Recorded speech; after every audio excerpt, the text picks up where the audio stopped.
le zanina MMO mingin in zabain clear to te chibai kabu ka cheu hey zanin hi MMO talk show boini kan nei na ani a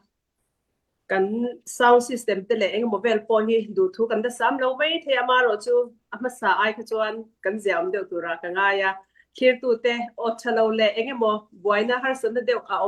shiat fia lo emo eng mo din chuanin min ran shil sia ula kan dom bia wang tin a thei chuanin tuna kan talk show po hi min lo share sak ula hey hi MMO hi Myanmar Mizo organization ani angin Mizo in ti to chin chuan kan ta ve kan ni ti kha ma sa in ka hanin shil shele duwa tin zanina hetia nga talk show kan nei chin hi engwange kan nei chin ti chuanin ke mani Mizo te kan sipai te le enge kan ram kan mangai wangin tu te po in helai huna ram daga chang kan ule naw te kan support thei na na he organization hi ding ani angin kan thei tokin chan la ila ti hi ama sa in ka sei du bok ani thu kan kalpui ma tak takin kan president pu zo sang puya tong tai na nei turin ilo som sang o alo mo me tong tai ang hallelujah lalpa ka pathian nangin min vengi min ompuya lalpa damna hrisel na chakna min pe ka wangin kan lom thu kan khilase hei zan ina lalpa barmalam ina zalen na dik amu thaina turin lalpa Mizo ten thaito patan lak ve tumin Myanmar Mizo organization te dinin chuan ti chumi hnuaya MDF Mizo Defence Force te po dinin thaito pin mala kan tum ve a lalpa he mia hianin kan bultan na nangin min tan sakto ti chuanin lalpa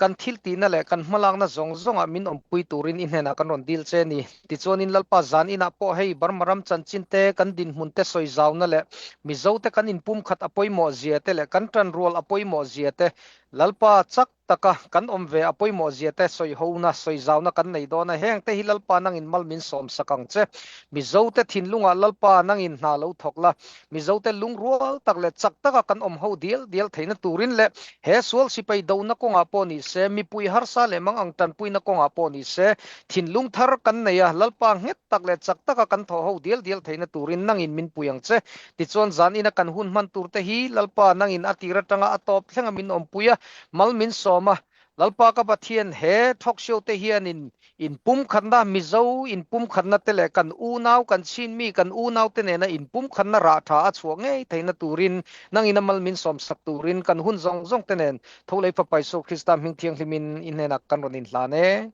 amen pu zo sang puya kan do me ama sai tu na tong chai na min nei sak tu kha pu zo sang puya ani talk show kan dei masak khanin enge MMO hi ani enge MDF hi ani ti te kha kan zo ta ama ro chu sound system that chia lo wang khanin kan shet chiang nom lo win garinga ke mangai pon kan han ngai thak khan kan han ngai thak lon khan chong khatle min du thu sam lo dewa zanina hian MMO hi enge ni ti te hian in zot chaleila a chiang zo kan hriat theinan mo enge MMO hian ka tel ve MT te kha angai thatu te alo phir tu te zong kha hanin enfia pa bok ela ti kha ka sei dua pu zo sang puya enge MMO le enge MDF ti hi min han shilfia non le te yang em alom ome ni ka thai topin ron soi ka tumanga ni toite in toi thayang berin ron soi ka tumanga ni MMO hi amasa khan kan soi to kheto ai mitam takte hi chon a khet po kan kheto thawanga ni Myanmar Mizo organization ti ania he MMO ina a focus ber chu barmaram chunga Mizo te zo na thak te Mizo kani in ti to phot kha chu a huam tel veka hei kan soi to angin Mizoram lama Mizo het takin an ding to boipui an tul to lova ti chon US po MSA oma MSA member vek kan nia MSA het takin ading to MSA hi boipui khan pa chiam atul to lowa ti chuanin Burma hianin Mizo te hi kan la nge lo ema wang le kan dar deu nu awang hianin Mizo te hi hlom khata hatia in hlom thadeu leka om hi atulin apoi mo in kan khria chung te wang po chuanin Mizo te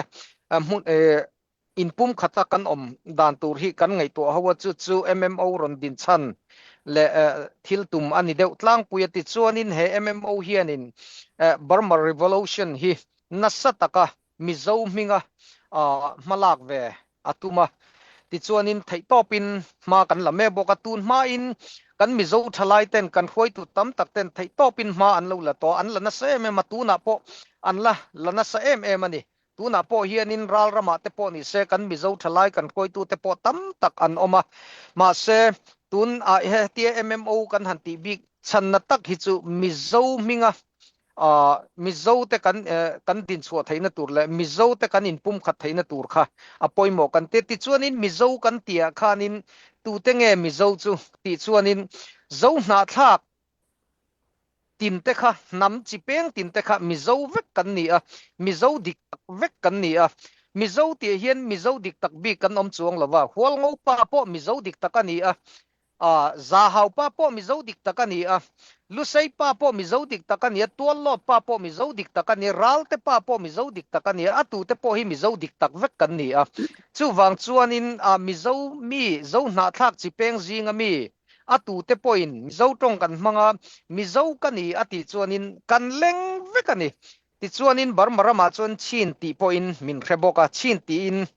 register kan ni boka ti chuanin omzia chuan Burma ram chunga hianin chin po kan ni thowa ma se mizo kan intive bi ka entirna na hei lai zo tong mang ho chu falam tin kan kowa mo ti chuanin hei hal khatong mang ho chu halkha kan ti lo le lai kan ti ti chuanin peite tong ti dim tong mang ho chu ti dim peite kan ti maya ke ni mizo tong mang ho kha mizo kan in ti vele mai ani chu ta chuanin engma in lak khan tumna ang chi te om lova ti chuanin hei tuna te po kan unau te in kara po engemo soi neu ang chi te boruak te a ni deu hata om deu thina chuan he MMO MDF hianin kan unau te hi ado ngai don lova ati boy zong in ma ala don lova mizo te kan in pum khatanga zo na thla kan unau te hi a hui khom tu kan ni don ani chu in pum khatna le in lung rol na hi kan focus ani a chu ti rol chuan in kan focus a pui ber chu hemi sual si pai thla ka federal sarkar thar mo din hi kan tumber le kan focus ber ne chuan chumi nuwa chuan in zo na thlak mizo chin unau zong te kan in pum khata ti chuanin chak tak le het taka kan din chua theina tur te po kha ti chuanin Burma ram chunga mi pui mang ang le harsa te po kha I kan pui vekanga ti khanin thei topin mizo te kan tan ho apoi mo ani ti chuanin abik takin mizo te hi tun din huna chuanin hei MMO po tun revolution hemi PDF ang chia chuanin tun din mizo MDF hi anu nung ber ang kan ni atan kan lang na sat po apoi mo ma kan unaw te kan thian te pol dang PDF dang te ro chu nget tak le lian takin chak takin tun ma tangin an local to an lian to ma an thok suok to ani mo ma se ke ni mizo te chu hei tuna bul kan tan dona kan tlai chelo in nga ila mi in ma an lo tan na sat to wangin ke ni mizo te hi mi ina alen ni mi aya alet ni alet thum alet lia tan kan lak le zol apoi mo ti kha karon soi lang tel du boka ti chuanin tuna hei mizo Myanmar mizo organization ti hianin Burma ram chunga mizo ka ni ti to phot kha chu a huam veka he MMO hianin Burma ram chung a focus bi kan ti to khamo ti chuanin chumi hnuaya chuanin he revolution kan in nam hnoi ve awangin revolution kan boy pui ve sual si pai thatura kan in tel tual ve awangin mizo si pai nam si pai awm ve nge ya poimo atul po tul boka chu tual kan tha du wang te le ral kan du wang phrim ni lovin he zalen na dik kan mu thaina tura atula wang zoka MDF mizo defense force dina loading kha ani he mizo defense force po hi tu na chonin pathian khongai na zara changtlung takin a loading chuak ve ta kan hnung deuh khanin he ta tlang rama HPO training camp training lotling takin anwa training zo ve ti chuanin tu na hianin sipai mizo sipai nam sipai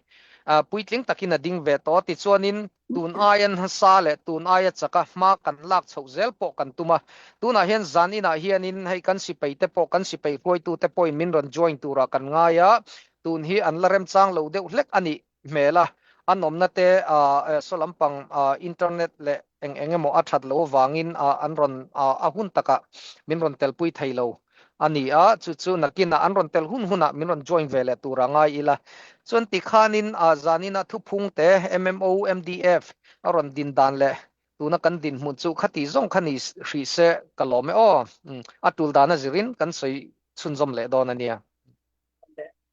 uzo sangpuya kan lo me nimin tia khanin he na when you go home ti rin kimi cherput nita in ka shia kha na kha ka rilwa khanaron omani chu ka han ngei to engwanga MMO hi dinge kan ni ti kha ka wangai to chwa khani chu ka rilwa hian ron oma hey ala thua hian zing tian bo ar zai tin thiam lo zai zan mu tho ru mel mara la shange ram mangai wa rol ten ral tiang an kai ta chai lai lung di ton le ni tur tia min bia thu an nan in tong le ang moma se chui thang wa lan ti hian bia thu an lan ta ti hi hei ka sei zong ko hian ka mul thi ading thea han ngei tua chiang ela engwanga he MMO hiding nge kan ni mo kan ram kan mangaya kainin ram danga kan oma kan ti thei chun chu sum le pai na ma te mo tha kan lo thobe kan natlang e mo sum le pai cheng som ni kan tho thei te khanin kan rama he wal wal ram mangai tu wal wal te na annun na tha pa mo an fanau te an nu pui mangai tak te an nu le an pa te kan sanin nun chan hua mi dan kala he la ya chang te hian karil ru hi alwan tu ka mi tui ti theya ma se chui thang wa lan ti hian bia thu alan ta when you go home mo tell them of us and say shing nun lim ten iman ve nan pam khopui ka loi ta kha fam ta ti khanin a ho tur te an thu cha na ang khan ron soi ni chu in lama I ho huna chuan kan chan chin hi lo soi be kan chan chin hi lo shil ula shing nun ke mani adamate na shing nun lim taka kan man ve nan an nun na an tha pa ni ti anga khatiang la ron sa kha kamit tu hi tla ni achan chu tu da hianin zanina po hian MMO aron din chan hi kan soi ang khanin kan ram mangai tu te mizo kan nia mizo Myanmar organization ani ang ngein mizo kan ni kan in ti chuanin ram kan mangai nge dona tu ti pon kan mangai dona chuwang chuanin kan ram lama kainin helama kan changanga ram lama lo omten nam si pai ten mo an tho na kha kan thei ang tokin kan lo support thei ni ti kha karon soi non le du ni chu tin tu na hianin pu ka pu khan min chang sela eng tin ge mi zo te hi kan tran rol theyang mo abikin kol ram lama bar malama lo omta te heta weng lama lo omta te kan mi zo pui te kha eng tin nge an lo tran rol ve theyang ti tran rol da hi kan ma mo eng tiang angin nge tang rol ila thang ti hi min han share la min lo shil theng em ti kha puka punga ka han so ma che kalome zona thatak ania achane ro athui du viawin karinga Burma big tana MMO ding ania ti chon adin na chan po hi Burma ramboi wanga ding ani ti te po kha ke takin han soinon le ila han soi to thonan ti chon emia hian MMO hian ho u pol thadi ding ang u tin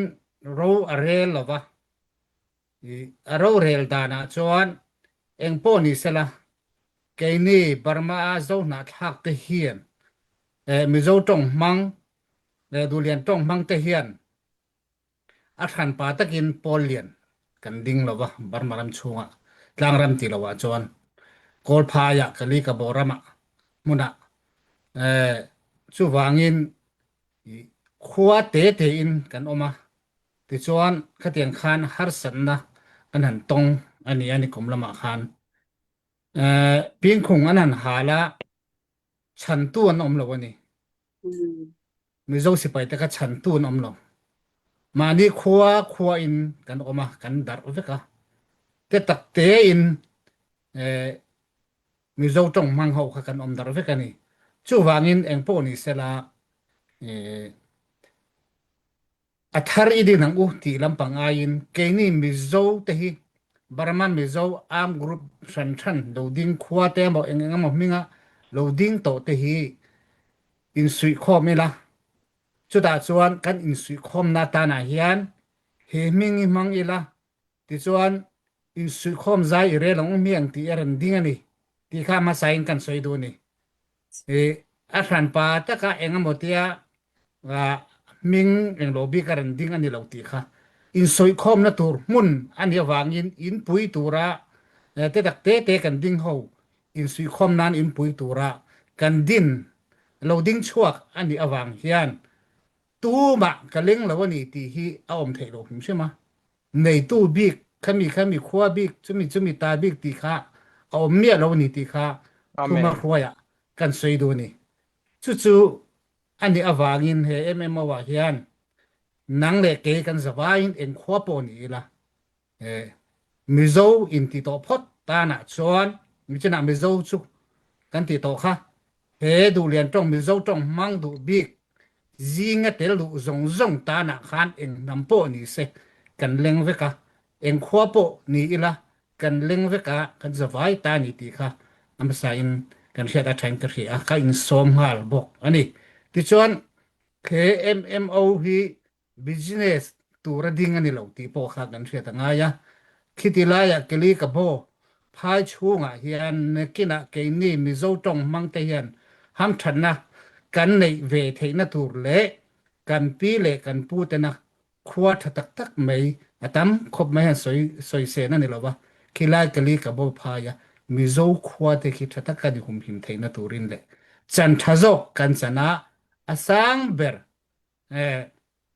ดินมุนะกันเชนตันอันดินนะเลเวลกันดินเวทีนัตูรินตีนกันอินข้อมันนี่กันอินข้อมันนี่จู่MMO นะอัตุมเบอร์เลอดินชันอันนี้อะ MCR เต TCDF เตอโลดิ้งตัวติ้งครันชันอติคันตาปฏิเลียนสิกเตเองมติคันKIA หน่วยเตกันโซฟาเตติคันกันดาร์นัสมัยจู่รวมขัดินดิ่งหูเมียงรวมขัดินกันสบายตาหน้าเฮียนยอมังหูเมียงที่กายคุยตัวระอุณเอาแต่กวคอมตัวระอัธราดิ่งนี่เราเป็นขามีเตอินเปลคอมติตัวกันเลยอามาโรจูกันหันอาโซละคอนเฟรนเตทุนขันนะสังเดชสมนี่เลยปลีสังเดชสมนี่เลยปะกุมินโมกุมินจันวารีท้าจกขันนี่ค่ะตาขานกันหันในข้านี่ตาขานริลรูข้าอันอังโลวะมีปุยไงดานะทุมันฟอลโลกันเตียงเดวินกันไงดานข้าอันอังโลข้าอันนี้อธิคานปทุมข้าอันนั้นเริ่มลงห้าแต่ถึงก็ตาเองวางไอ้กันติจวนข้าพอข้านี่น่าดูวางเตะมอติจวนมานี่เองก็บอกทิลวางทิลคอยตูเตนะริลรูกันไล่อินโปโลน่าวางเจ้านี่อินกระเสียอพอยกติยาตัวน่าเฮียนตัวนัวเฮียนอะไรหลายเขาลงไหมคุมกัดโปอะไรเลี้ยมโลอันนี้ที่เฮียนินสปอร์ตกรุ๊ปเตกันหันดิ้งอเมริกาเทียงโตกินซุ่มเล่ไปเตกันถกคอมาที่จนออสเตรเลียละมาเตมุนชันชนะเตไชน่าเตเทียงคานสิงคโปร์เตเกาหลีเตก็เทียงอินเมียนมามิโซโซฟาเตอมดาร์นมุนขัวรำมุนช่างช่างกันจังหูอันนี้จู่อัดทุบุยไม่อยากให้ไม่จุงจังเฮียนเฮ organization ฮีโลเลียนินกันโซฟาเตมุนกตาเรื่องเทียงลิมตะกินนักกินกันเด็กสิเจเนอเรชันกันฟาเตตานะจันทาเลตุนลอมเตนะจันทาโซกันจันเทนะตัวจวนมุนขัดเป็นสุขมังไงจุดเทียนเราจวนกันอิมเพลดัรจวนอีกีทุกกันอลเลยตุไปดัรกันอลเนกันอลสมามุนขัดกันล้วนข้อไม่รอจวนจักตักกันนี่โดนอันนี้ตัวน่าเฮียนกลางรำเละ ke ni mi zo ho hi tlaram le phai tin kan tendo phok ang hi ania tu na hian level a chuan khitilaya tlangrama HPO adinga ki po khi kan zo fa ke ma ni mi zo ho ve kan ni ani ne po khian tu na hian kan tho na a them em me ya ti chuan nge ta hian nakin nuwa po ni se ke ni enga tong mang mi zo tong mang ho hi khoi lai mun a po tang rwal ve ka mun khat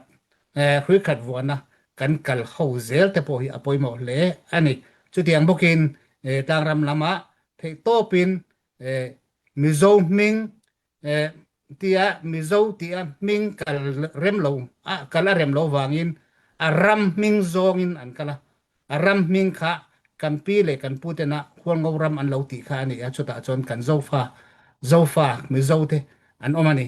chu mi te nen chuan in si khoma hun thatang mai man chho zel te po hi MMO te nen point kan tum chho zel ani chu ti ani chuan ke ni mi zo na thak hi nakina mi zo in char iti mai te mi zo na thak kan ti lawa mi zo te hi nakina chuan lian takin kan kal chawanga rampon om te le mi zo rama kan u le naw mi zo tam tak khitelaya kan jerusalem kan men mun pui oma king te na tang in nakina chuan barma po hianin mun lian tak mei ram duam tak kan siamanga business ta na po ti khan lian tak kan dinga din chona tlak hi me bal tin te po hian an nei theidon ani ti kha kan soiduwa chu wangin he MMO hi support anga ya support atula mani ta anga kan nei po atula rampon barma mi omkhom te pon kan om na hun atang hian kan ta ani ti hi hriaila ti chon ram chung mi te poin hei hi tu tan ma bil din ani lowa business tan din ani lowa a revolution nu u do lan hi hemi ta na kan zo na thak te na kan in tun din ve theina tura bot sai thiang lim taka rilu zau taka bot sai ani ti hi zana hen kan soi du ani chuwangin zana ran kher tu te zong te le en la kher le tur te ta na po ni se he MMO hi i support ang u ti chuan mi pui support na te lo chuan ading chok thelo eng pol ma hi mi pui support na athat lo chuan ading chok thelo wa a support tu chu ke mani kan ni nang le ke hian kan din hun an ang vek ani tu ta ma bik ani lo ani ti kha zana hian kan som du chowa tin zana kan thu soi te hi kai ni mizo te na mizo in ti te na mizo lung oi te na kan hiat vek theina tura min share sak tura le sum le pa ya min tan pu ya min pui tura zana hian ka som mal vek bok chau ani ti chuan MMO organization alo din chuan MDF sipai kan nei anga ya ral do tu kan nei anga ya kan ral do tu te ta na silai kan mo silai mu kan mo uniform kan mo ele in kan mo chi rang atam lu tu atam lu tu kan thil mo hi atam lu tu ani hetiang huna hian sum hi a he MMA in do na om phei chon sum hi akal pur mai ni chu mi pui support na tang lo chon engma ani theilo wa engma kan ni theidon lo ni ti chianga in support na karan ding ngoi chaw ni mi pui ne na khan ti kha kan soi thei to no ro se kolome kan advisor ku ka ku chunga lom thu ka soye le to na kan ngai thak ang khan general apoi mo sia kha min ron shila mi zo te zo na thak te mi zo han ti khan enge ti chau mang ne lo mo mi zo kan ni in ti zong kha chuanin kan general ahuna pe mani huna zalen tak kan omve theina turin kan general apoi mo sia kha min ron shil te kan lom khop meya tu na chuan kan vice president Fullerton puya kan somanga he MMO hian eng angin nge ma kan la kan atin rongbol ne Christianity ne hian enge a indang la mem eng tinge kan tho ho theyang ti lampang kong hoi zongin min han soi zaw sak ve sela Fullerton puya ka some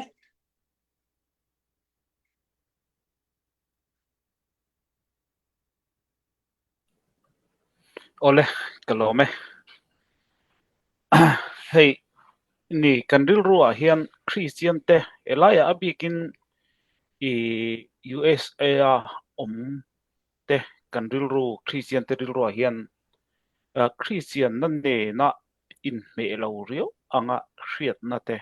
เฮริโรยสนะเฮียนคริสเตียนเนนะอินกุมไกลาตูระดูนังไงนะเตียงจีเตหิเลียนตักฮีอมเทียนี่จู่ๆอัศนะเฮียนอันสวยนวลโตบกะจุงเตนเนี่ยจู่อมเฮียนตั้มตักฮีคริสเตียนนั่นเองเฮียนอินมิลลาวมีโอตินาเตมีปุยตั้มตักฮีอลาวเนเวทีนะจู่วางินคริสเตียนเตเลกอดหันเตฮีอาจางเฮียนแห่งทั่วเฮียนกันทีมมากันอินอีบทีนั่นเองตีข้าแห่งฮิทิลนี่พุงกัลตั้มตักเราราชวกปัลเทียเฮมิกงเฮียนคริสเตียนนั่นเองเฮียนอินมิลดานฮีรอนเซชวกก็ดูCNF chairman ผู้หญิงจงอันสารมนน่าเฮียนทิลตั้มตักอาศัยเองจุดตาอาศัยที่จนกันรำฮีริงเรามีเต็นมินในสักเมกะสาขดังเฮียนมินอมเป็ดเมกันเนี่ยเดียจู่ๆเฮ้จู่ๆกันรำดินมุนตุนฮีอันนี้ตัวนี้จนตุนมาคันอิสราเอลรวยตูเตขันที่ได้อีละอิสราเอลรวยตูเตขันินปัทยันข้าอันเราหลำเชียปัทยันข้าอันเราหอยสนวังคันปัทยันินอะไรมาอัติดก็มาอัติดอะไรนั่นนี่จู่ๆมาเสตุนต่างเฮียนกันรวยตูเตขีฟเอ็นอีละปัทยันรินนักนัดปัทยันรินชนะดิงตุงกัดอันนี้จู่ๆอันตุ่มนะเฮจะเล่นนักกันในยังจู่จะเล่นน่าจวนไอ้มานี่มิเจ้าเตหิกลีกบกันรำส่งกันในเลยเถจวนเฮกันรำเฮียนสาขดังอินะมินอบเบเลกันสาขวมินลักสักเมกเตหิชันชัวสาขวจะเลียนตักอักลเทนตูรีอันมานี่ฟิวเจอร์เลียนเป็นประคัดอัตเลเนี่ยจู่มีรัวจนกันรำจะเล่นน่ะอันสวลเตลบกะที่จวนคริสเตียนในเฮมีมุนาเฮียนกันสวลเตลบกนี่ที่เชียงทาร์เลยลักกระดูกคบไหมจู่วางอินกันทีมเลยตุกตัวราเฮียนสิไลเลยนะตัวราจนกันโถไทยเราไม่เทก็ขันเล็กคริสเตียนเต็นไม่รอจู่หันตีละคบเวลรำอลาวบอยเฮียนจู่มีการะคริสเตียนเตเฮียนเองกันลั่นเวียงคริสเตียนเตเฮียนเองกันอินพุงเวียงคริสเตียนเตฮีเองตินเฮรัมมีปุยฮาร์ซาเลมังอังเตเฮียนเองตินคริสเตียนเตฮีอันบุเวงเองติกงหอยคริสเตียนเตฮีมีหอยสันมังอินบุดอนคริสเตียนเตฮียนมีฮาร์สันนซองปุยจันปุยมีดมกังตูมังไงนั่นลันตีไทยตูอันนี้ตีฮีเฮงริงเรามีตะการะเฮียนตูนหุ่นที่กันลันตีหุ่นตักจวนเนี่ยแต่จนตูนมีตั้มตักเตปนโกมีตั้มตักกันรำฮาร์สนาวางรำดังมีเกาหันปนอลาวจันดุสไลเกาหันปนตั้มตักอลาวจันปุยจุงอาจันปุยน่าจนริงเรามีตั้มตักเตค่ะปะเทียนทูเนนริงตูเทียนมังไงน่าอันเราในนี่ที่อาจังคันปะเทียนมังไงน่าอันเราเรสวกทินจุงอันสวยรองบอลน่าตั้มตักกันมังอันนี้ตัวน่าเห็นริงตูเทียนกันรำบอยนั่นแหละบอยนั่นนูชนินกลานสันได้อีละคริสเตียนตีโลทินนัดดิมครสิเตเราในตาเซงโลทินนั่นในหุนาคันคริสเตียนเตกันนั่นเลยหุนาเห็นคริสเตียนนักกงขะอันตันมุเทียมฮาร์ไม่เนี่ยแต่จนตัวน่าเห็นกันมีเตฮาร์สตักินอันออกมาบอยตักินอันออกมาจุงการะจนอันดำโดยอินกอลนาเตอันไอเลอินอันซิลเฟนเตอันมังอันนะอันเรียมน่าสงสงอันนัดน่ะอันเลี้ยมตกน่าสงสงเตอันจานน่าสงสงอาเขียนกันปุยไทยนี่ที่จวนให้กันรามาให้มีนี่ละว่ารวยตูเตนะรัลทอมันเราปุยขานแค่นี้คริสเตียนที่จนรัลทอมปุยเริ่มเราไม่ละอันมานี่ฮาร์สัตนักผู้รู้ตัวตั้มตักกันเนี่ยจุงการกันชมโดละคริสเตียนเต็นอันฮาร์สัตนักกันว่าผู้รู้ก็กันปุยขานคริสเตียนค่ะอันนี้น่าตัวดิกตักค่ะคริสเตียนละนิเวลเราแต่ขันอันรอนผู้เทียมโดนนี่จูคริสเตียนเตมังไงนั่นแหละคริสเตียนเตนะอันรอนปุยนะก กันตานะอปอยหมอหลายเบอร์จุตูนหุนะคริสเตียนเต็นกันคริสเตียนนั่นลันตีร์ฮีไกมานี่อทูเจ้านี่เราอสุงเลยไปจงปนกันเตียงไงตัวนักกันรำคริสเตียนเทียนตัวนักผู้หญิงจุกสารมนที่อินลงไงคาเฟ่กันอันชัดเสียจุกันรำเฮียนอามโมกันรำเฮียนตูนหุนะฮาราหุนะเตียกันฮาราหุนะกันรำมินอามโมนี่จุงจุกันเชียตาตูนหุนะเฮียนเองตินเงกขันจงปนอีเฮงรงบอลนะอารมณ์เขียนเฮียนเจ้าตะกันกันหอนะคริสเตียนเต็นริลเจ้าตะกันปุตตาตูนนะอันมาโมนะโซนเลยกันรำมีปุยเตกันรำสิไปเตปนอันฮาร์สัตนะโซนนะตูนหุนะกันปุยเหล่าโซนนักกินอันเนี่ยนะทุกคนสวยใจต่อต้นเราจู่มีมังไงน่าตั้งกันลันตีร์ขันปัทยันมังไงนั่นเตะอันนี้ตานะบุคคาอลซัมไม่เนี่ยจู่คริสเตียนเทียนตูนหุนะกันงอยหุ่นนี่ละวินคริสเตียนเทียนตูนหุนะกันเจ็ดหุ่นนี่ตูนหุ่นไล่ตักฮีมินมาโมหุ่นไล่ริงเรามีเตลากอันออนไลน์ริงเรามีเตถูกันใส่หุ่นไล่นี่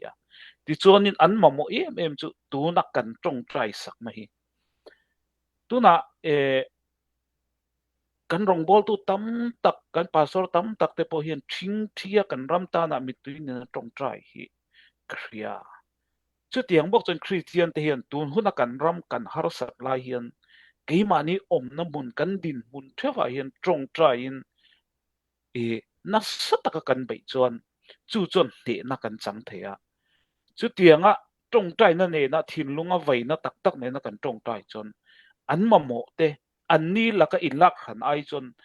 ลักหันนั่นลำนี่ละวินอันมานี่เนี่ยนะเองติ้งรองกันโบลังอันตันอันมาโมฮิปะเทียนถุยเองโซอิงกันสวยเวงเองอังโซอิงปะเทียนเมลกันลันตีรังอันนี้ชวนจงใจนั่นเนี่ยอันมาโมนะเฮกันสุ่มเล่ไปเตปอนี่เซงจุดตากันหันปุยกันหันจันปุยจวนอันเนี่ยนะคันปะเทียนถุเล่คริสเตียนเตกันเราปุยหมดนะเตจุเล่กันรำคริสเตียนนักกันฉันโดนนี่คริสเตียนดังอิมินอบจวนสาขดังอิมินอบเบียกันสาขนั่นเตมินลักสักเมกจวน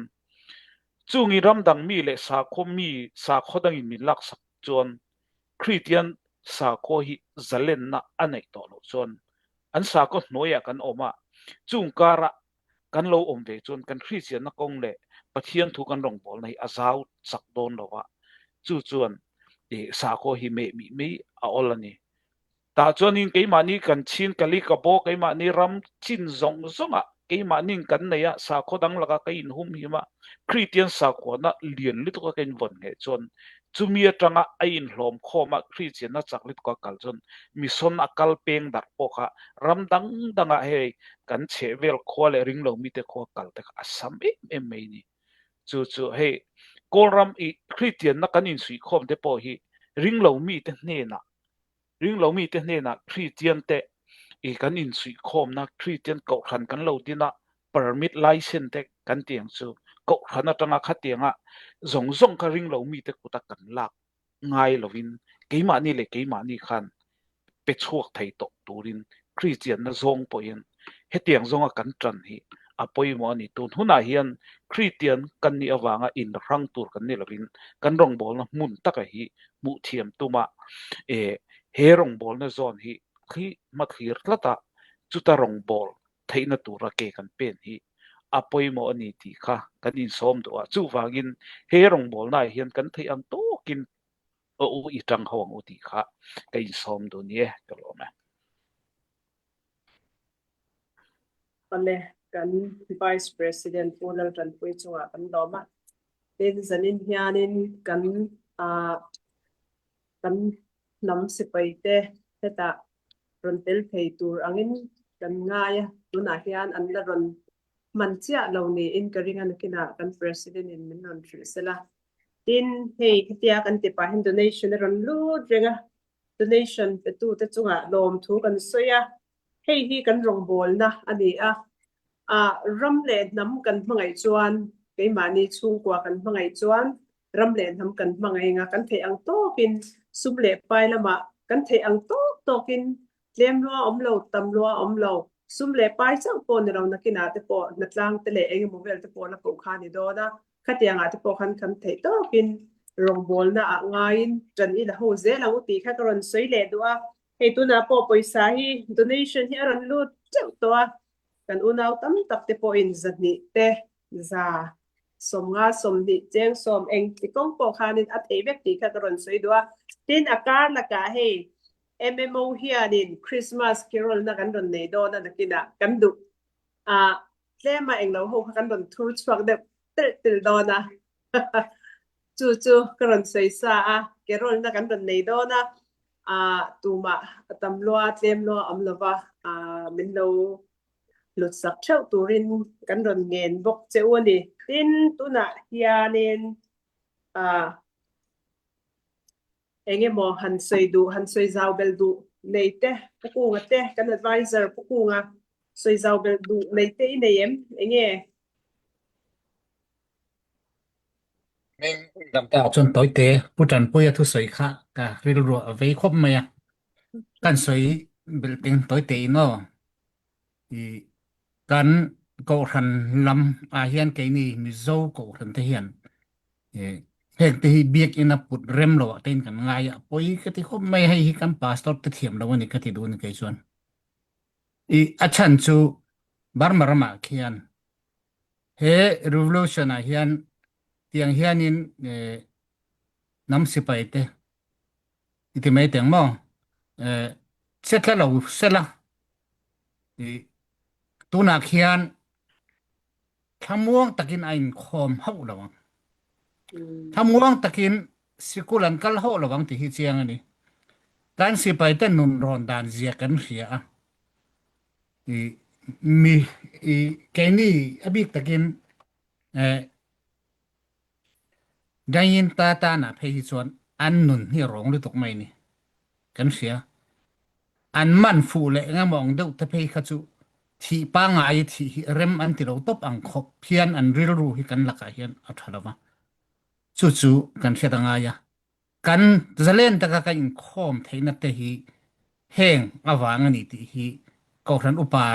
tele pastor te hian ria se khadu khop mai ngana hian tin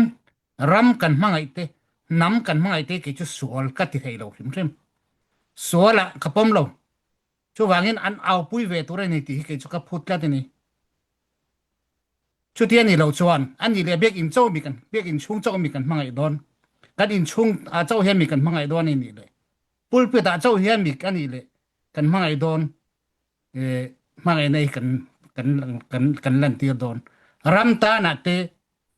kan nam ta na te kon khota na te ani lo mi pathian mangai nei kan man kan lan chotir tum kan lan chotir na tur mon hi ti hi gana yan putan puya thuran soina zara kan soi duwa ka lo soina li tuk ani chuan min ngai dam ula ke ni hi chu pasar lo chu layman kan nya layman ngai dan te hi emochin te hi ko ran hroi tu te hian kan in adjust hiam te bo he tur ve china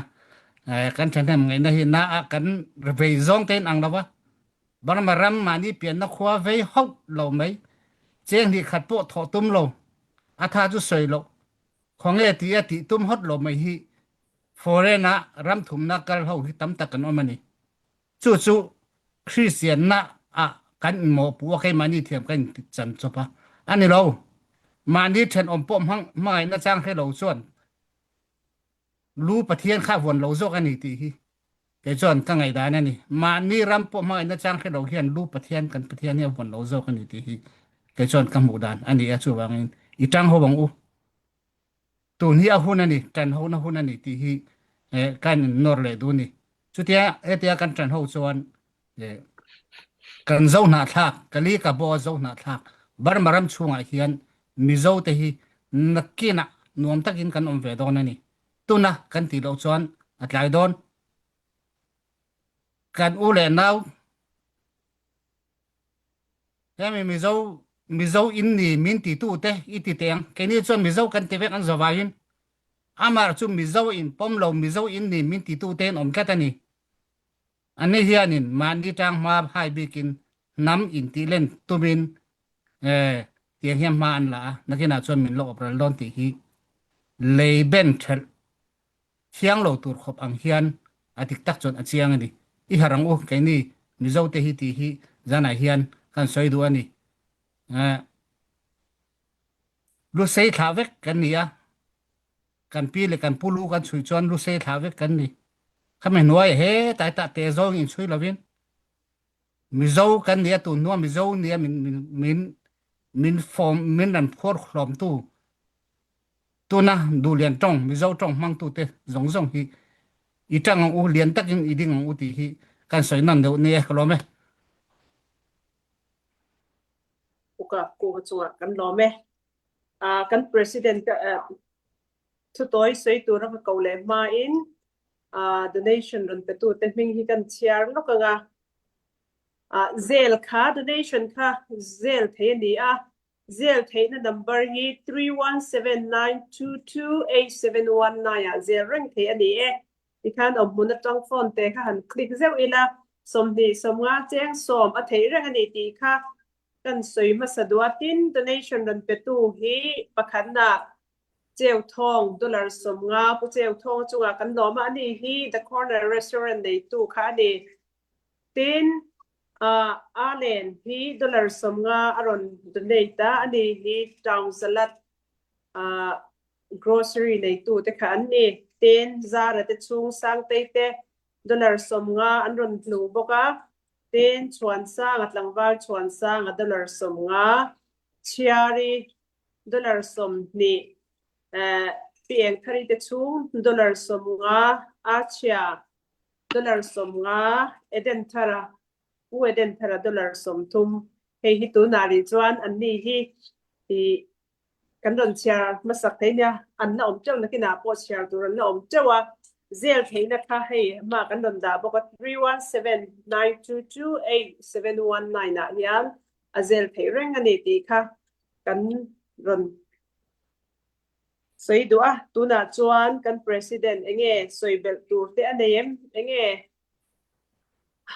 han so mang u kalome ni soi bel tur tlem soi chak ve deuh hlek kan ni china putan puya ron soina enga tang le pukap ku ron soina enga tang khanin tlem te karil ro kalo ve thin nia soi tur hi chu atama nakina kan la soi chhozel tura te pongai la ti chuanin hei kan sipai te hi barmalam pang hi internet achiang lo khop maya ti chuanin hei engwang chiang nge ka khrelowa an la ron online thailowa ti hianin zan in chu min ron telpui thaidon lo te po ani mela le lama next zan in an ron tel thaitalo ani po in next ale peka ron tel thei ngai turangai la ane pek anni hawan ron tel chuanin chanchin barmalam panga chanchin te po update turan nga viawin arin om ti chuanin ni arm force sung chang khatle min hanbel ka du dewa ni kan Christianity mizo te hianin kan mizo zinga hianin mithen khat hianin hair revolution hi mi pui te hianin apoimo zia kan khevek zalen na sual sipain diklo takin min obbeta mi puiten zalen na dik kan nei thailowa keimani rights po kan nei thailowa eng ma kan ti thailowa chu mi puite hi kan puitling lo em chu tiang in obbe na chu du lovin kan mi masa ten thai topin an lo sual to an lo bei to ti chuanin khovela kan ngai san ron pi ong san su chi point thai topin anu ni in mo buaina om lo turin a beina sa to ani a beina sa tuna kan lal khoi tu te zong po ni se in sual na kangai dam ve kang cheu kan ngai dam ve kang cheu ti thleng po in a thlem te po in an in thlem na sa ti chuanin kan ram aron tha chho zela chu ta chuanin pisu chi malak na zong kha om zia om lowa he ta min ong ne ten ana an ron ting le ta vek ta khatianga ni wang khanin om zia chuanin anu ni in a thei to lowani he sual si pai thlatur hian he dan dik lo pai thlatur hianin anu ni na theilo a thei to lo wangin mi pui te point beidongin aram pum huapin thalai te har chuakin thalai ten arm force nen chem tum mo tukuli fei sairo kher an thei ang tok mangin sual sipai pai thaturin sual an dawa sual sipai an du lo zia lan tirna an lan tira ti chuanin mipui te hianin heng tual tha boi te ral do te hi tu man kan du ani lo ma se lo thei lo din munin min hnuk lu ta om zia chon pisu chi in Nobel Peace Prize dong ngai point thei to pa anu nia atia a thei to lo chu do kan chunga soya in rem na nei thei tur hen eng ti kong zong main a thei don lo ti hi a chiang ani chu wang chuan kan du emo du lo emo arm force manga he sual sipai hi kan pai thak apoi mo in alo tul to tak zet ani ti kha mi puiten kan riat non le a tha ka te chu ti rual chuanin hetia keima ni le keima ni a in ebzong le a in ti boi zong kan kal ero hi chu kan thlop mia lowa a tha po kan ti lo bok ani ti chuanin MMO MDF te hi chuanin khatiang lam zong khanin malak po hi kan tum lo bok tani ti chuanin chu ti rual chuanin ni ko khan lamatang te po hianin ko khanatang te po hianin ma thei to pa kan la ka poimo a he ko khan hi US lam le foreign lama chuanin kan chakna ber pakhat ani a chon nachina puku ngale putan puena anron soi to ang khanin kan rong bol tu te po hianin ami pui aswal zong le athalo zong a fui por zong ni lo hianin I he revolution apoi mo zia kan tan rol apoi mo zia anu ni in a thei to lo ani arm force ne na thei to pa mi pui te him dan ngai to pha sol si pai kan pai thak apoi mo zia ani kan tan rol apoi mo zia ani ti hi kan tlang au na sat atu le in ka khia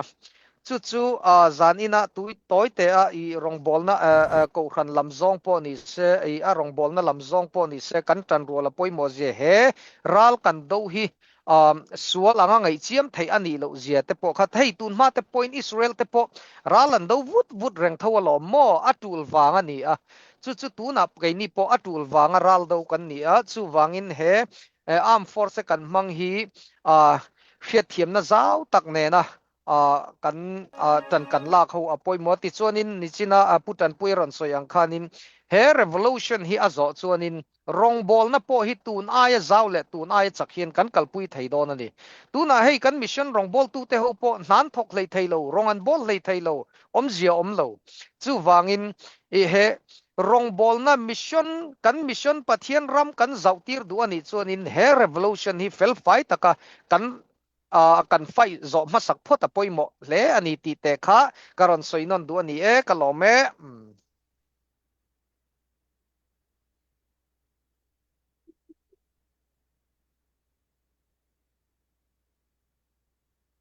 ole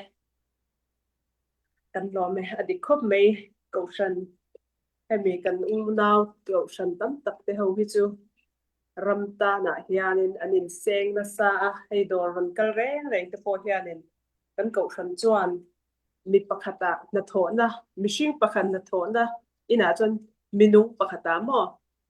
zathum dolar zathum te min tuk to pan tia in chung ko khata entir na patin ampon zaru kan tok chu khatiang khan thabi ang te khan an hanin tuka khatiang khan chan an lo lan sa ke ni ho hi chutiang ti tur chuanin kan tin lo po ni the ama ro chu ke mani khatiang zat kan sina kan ti thei lo ani point kan thei dan konga malak dan chu kan ngei to an sa thi chu anga in ka sia kan ram kan mangaya kan u le naw te kan thisen zom pui te daksa ril ru thara ba kan u le naw te an dam thei ni tur chuan ke ni pon helai mun changa kan lo puya kan lo chan ve hi angai ni ti hi ma ni pon kan thawin karinga tu na kan try tu te na anron sayang bo kan ko chimna ma pon ni sela khotlang ma pon ni sela he MMO hi engwanga dinge ni ti ko ha kun khan kan thato in karinga na man nia ka sayang khan MMO an han ti khan enge achan mizo Myanmar mizo organization ti ka sia amaro chu keima chuani okay katel ve ni chu ti ha karil ro lo omani chu MSA ti chuan katel ve ni MMO ti chuan katel ve ni ti kha keima khan directly khan ka in sia keima machine taka natlang te le enge mobile te po wa tel thelo ma ila sumle pai chen som nia katel ve thei ni ti ke in shenga ni chu karam kam ngai chuan ka ti ve nge tur ani ti ke ma ka thin no aran om hala chuan zanina hian helai hmuna tuna online talk show tel te hi I Iowa le Indiana kan ni a tin state dang om ho North Carolina te mo state sang om ho te po khan he MMO a hian in tel ve ni ti hi sheve ulaka dua mizo kan ni a Myanmar Mizo organization a chuan in tel ve ani ti kha lo in shethela in lo in la sang bi kang ti kha katlawa chuwang chuan I chang ho wang u ti kha ka in som non do ni chuanin tuna chuan hey donation ron lu zela kan lom ma ka ron sei lenge donation petu PJC dollar somnga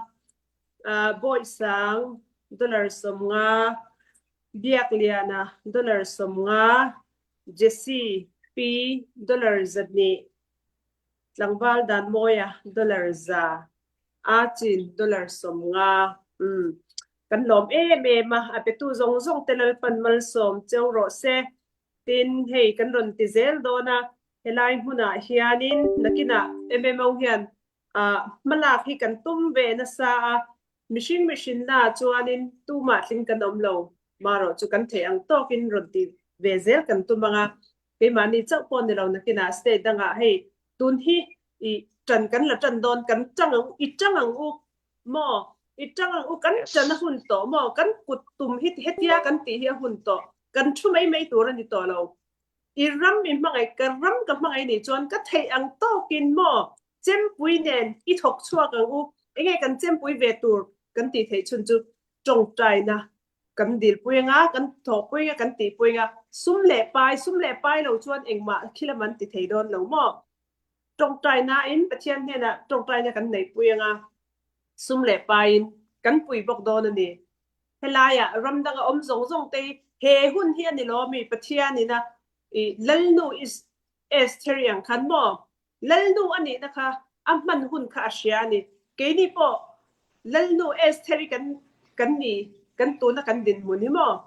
lalnu esteri kan ni na kha tun hun a hian ni lo mi kan man hun ni ti kha kan soi ve dua tu na kan try tu te na an ron soi kha alo bom me mani ti khan kan shechianga nga nakina chok show te po hi kan ron nei theizel tura nga ila kan tumna chuan kan tuma kan plena ti ron ti zel kan tuma ati ho tin ti tu chu pathian ku ta daila pathian in malmin so manga kan ti theizel tura kan ngai do ni tin tuna hianin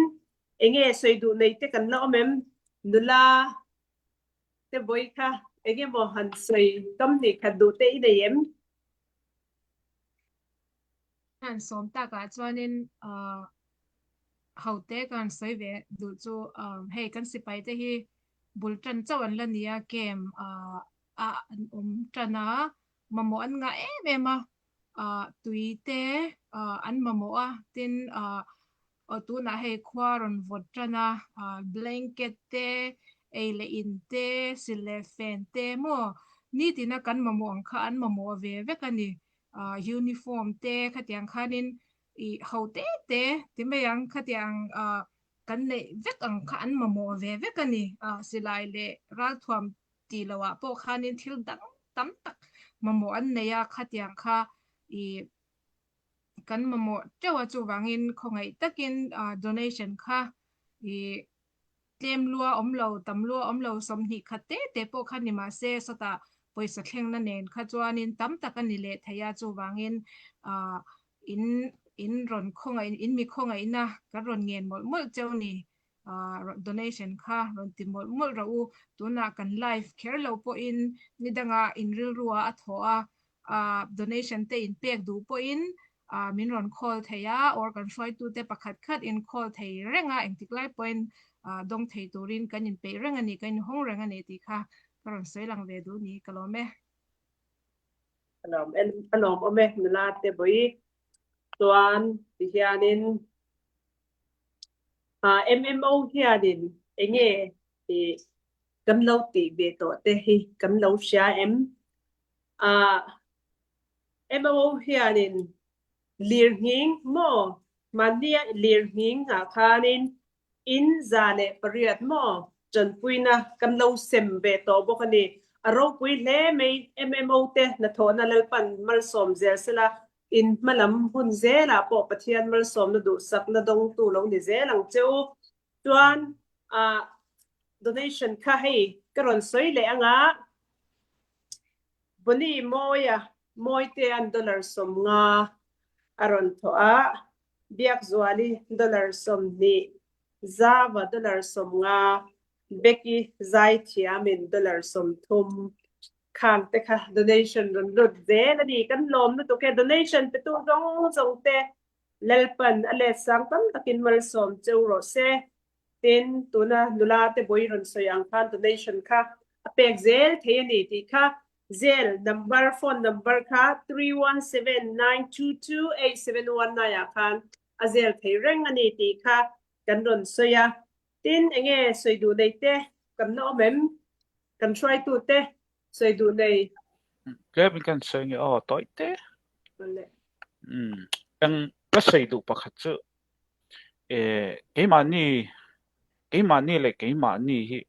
kan rilu puthi kan khak kamo kan rilu puthi kan ti khau hi ke ni ho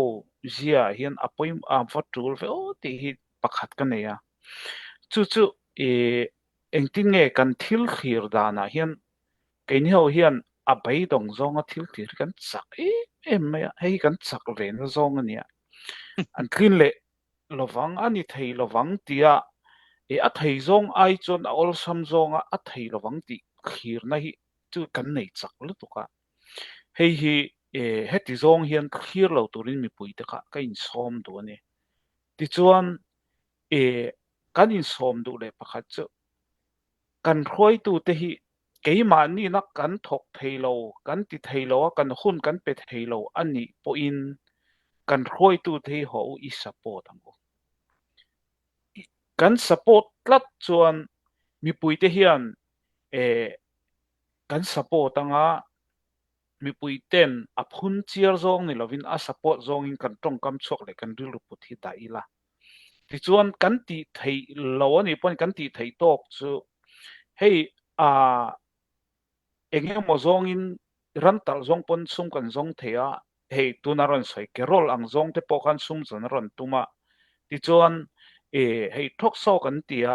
hetiang zong a kan sum zon na rang hi anni ve hi an boi khak an nin om ti tong kam hi mal som tong kam ani lo ani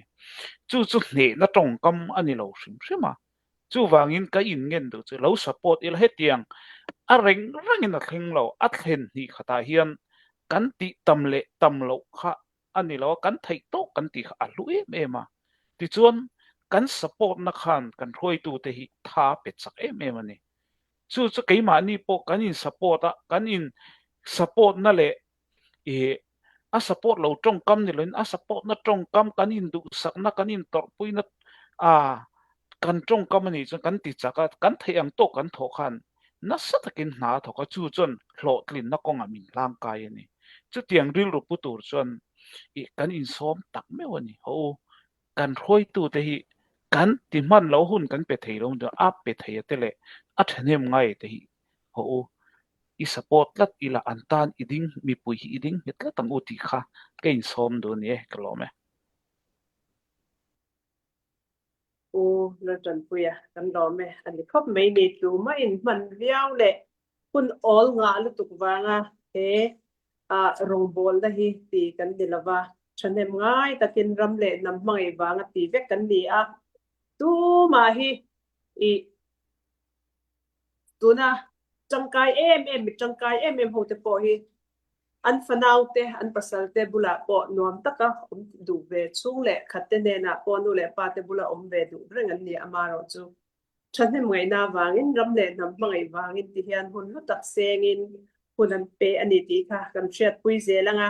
tu na chuan atop lam kan lo nai to anga chen chu hidar kwa te ri chho to nak tuk school kal du no pang nei ta na boy sa ka tin life kha chok show kan ron nei ve fo don ni ti kha ron in kil dun shil du le tun chu an no bera donation hi karon puang do puan ka chak ani Dalop Foundation Chalop Foundation kha $100 sang ni aron donate ani kan lom ma ko ti beng ang o donation zanina donation kan hu zong hi atam khop mai kan lom ma apetu zong te atlem ber ti kha om lo ania o pe thei za sa ania chu wang chon apetu te zong chunga lom thu kan soi ani atop khar na na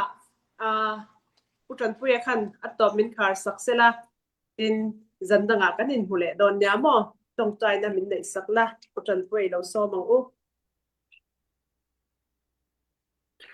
khoi tu lalpa kan pathian kan ram kan nam alo dama alo din chwa theina turin lalpa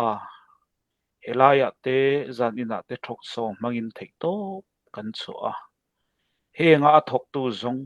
le apetu zong te hian lalpa chak na nei lo mai la kan ram mangai na wangin kan ding chuaka kan ram mangai na wangin kan nei sung te kan pe chuaka keimani chung kwa kan mammo atama chutiang ta na po lalpa kan kan in aya kan ram ta na kan ti chunga atho tu zong te po hilalpa alle tam takin an hena mal som na han vurak che ichon lalpa zan ina te hei thok so boy pui tu te lo khol tu te le lalpa hemi kan pek chua na khol min boy pui tu zong te le tha seng le zan in la hun seng tu zong ten ram le nam alo din chua lalpa kan ramin zalen na mi pui te ta na mangai na ne na an din chua na hi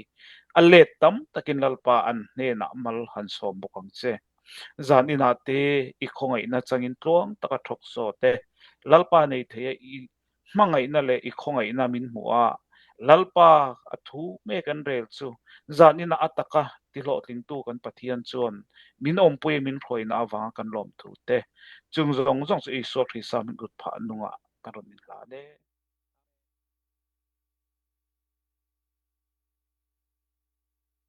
donation kan don zong kan hu zong hi dollar sang thumani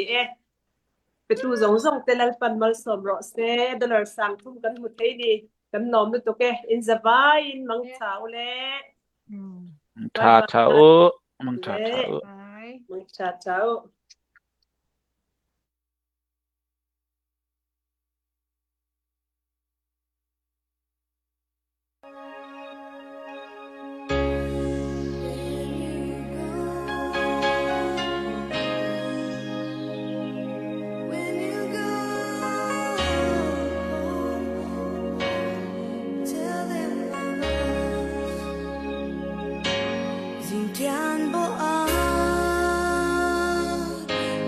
tình kia mà lâu dài